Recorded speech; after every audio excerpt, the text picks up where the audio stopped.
நவக்கிரகங்களும் மகிழும், நல்லதே நடக்கும், நல்லதே நடக்கும்.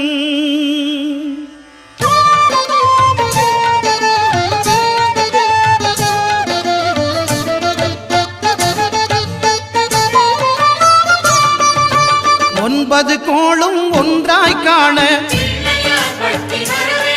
அங்கு கற்பகம் என்னும் கடவுளின் மெய்யில் ஒன்பது கோளும் ஒன்றாய் காண அங்கு கற்பகம் என்னும் கடவுளின் மெய்யில் சூரியன் முதலாய் 9 கிரகமும் பலவித குணங்களை கொண்டிருக்கும். எங்கள் கற்பக தருவில் அவை வரும்போது ஒன்றாய் சேர்ந்து பலனளிக்கும்.